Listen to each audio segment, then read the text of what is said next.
C'est bien ce que tu as dit, d'être dans des patterns parce qu'on sent souvent qu'il n'y a pas d'implication émotionnelle de l'autre personne. Puis moi, personnellement, c'est vraiment quelque chose que j'ai vécu par mécanisme de protection parce que quand on va dans les patterns, il faut regarder en fait c'est quoi nos mécanismes de protection dans la dynamique, dans le pattern. Puis ça me fait connecter à beaucoup de mes expériences. Quand on est en relation avec quelqu'un qui n'est pas impliqué émotionnellement ou disons qu'on ne sent pas qu'il y a une connexion, une intimité, souvent c'est une façon aussi de ne pas avoir à s'investir, nous aussi. Parce qu'on reproduit des schémas. Il faut vraiment partir de là. Quand on parle de schéma, de pattern dans notre vie, on reproduit aussi qu'est-ce qui nous a été donné. Parce que quand on commence à regarder la guérison féminine, puis à regarder plus profondément, on n'est pas une page blanche, on est un canevas. Les femmes, on est vraiment un espace, un réceptacle, et on n'est pas juste une femme isolée en tant que telle, tout seul. On a une lignée féminine derrière nous, on a tout un contexte qui fait qu'on a certains patterns et codes, disons, on va dire, ou schémas qui sont déjà encryptés dans notre corps. Fait qu'on ne parle jamais d'une page blanche. Il y a un vécu, il y a un tracé à l'intérieur de nous. Et souvent, c'est l'histoire de notre mère, l'histoire de notre grand-mère, l'histoire des femmes avant.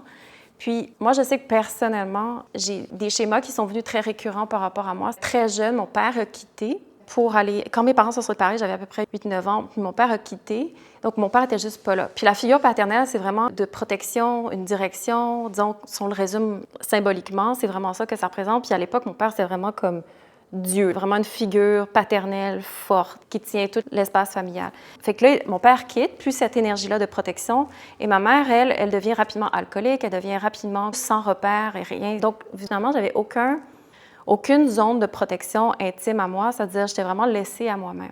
Donc, et ma mère, alcoolique, avait des schémas, des comportements sexuels, puis elle, c'était son mécanisme de survie à elle, que ça m'a pris du temps après à comprendre, puis pourquoi ça s'est passé comme ça avec elle, mais disons, moi, à 8 ans, mon réflexe, c'est de me dire « Ah, OK, la vie ne me protège plus. Tout d'un coup, j'ai plus rien. J'ai plus du tout cette protection-là, j'ai plus du tout cette valeur-là. » Fait que mon mécanisme de protection, c'était de reproduire un schéma où ma mère, pour survivre, elle check out. Disons, elle est plus là, ce que représente l'alcoolisme ou n'importe quelle drogue. Ça veut dire « je veux plus ressentir les choses ».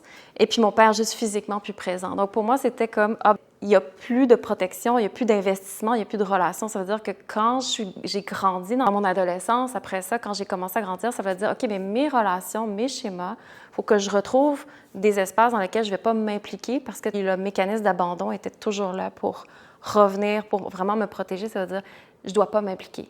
Il faut juste que je donne, par exemple en sexualité, mon corps, mais jamais moi à l'intérieur de mon corps.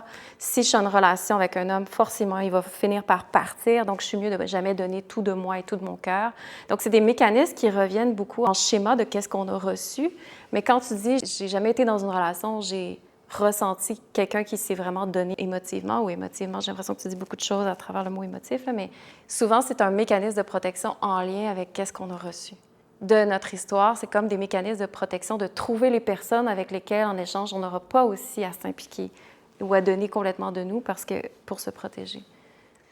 Quand on parle d'aller dans les schémas, de regarder vraiment, si on veut vraiment aller voir, c'est très fragile. C'est les dernières choses qu'on va aller voir, c'est la racine de qu'est-ce qui cause nos schémas. Qu'est-ce qui fait qu'on répète toujours les mêmes patterns, les mêmes réponses dans notre vie, notre même façon de répondre à quelque chose, juste, ou même refuser l'amour. Quand il y a quelque chose, une opportunité dans notre vie, ou refuser, ou l'auto-sabotage, ou de détruire qu'est-ce qui vient à nous. Ou... Il y a plein de façons de voir comment nos patterns sont récurrents. Et donc, à chaque fois qu'on redescend un petit peu plus là et qu'on veut juste voir un peu plus, c'est normal que c'est sensible parce que c'est les dernières choses qu'on veut aller voir, parce que c'est là que c'est le plus brisé à l'intérieur de nous, le plus sensible, puis c'est là, on va prendre le temps de décortiquer qu'est-ce que c'est vraiment un nœud ou un schéma ou un pattern qui revient, puis pourquoi, on va prendre le temps, mais c'est normal que ça soit sensible, c'est normal que ça soit difficile d'aller voir.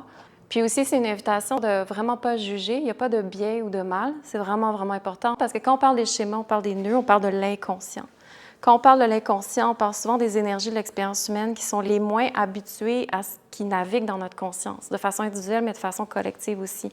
Donc, ça veut dire que c'est des énergies qui sont souvent réprimées à l'intérieur de notre féminité, à l'intérieur de notre corps, en lien avec notre énergie sexuelle, la culpabilité, la honte, du rejet, du dégoût, toutes ces énergies-là. Puis, il ne faut pas juger ça. Il faut juste, dans le fond, l'objectif vraiment de la soirée, c'est d'amener de la conscience dans ce qui est inconscient, de pouvoir se déposer là-dedans, relaxer, de devenir plus, disons, lucide avec cette blessure-là, de vouloir aller à la source puis d'amener des pistes de solutions, comment amener le relâchement dans ces espaces-là plus profonds. Merci d'avoir partagé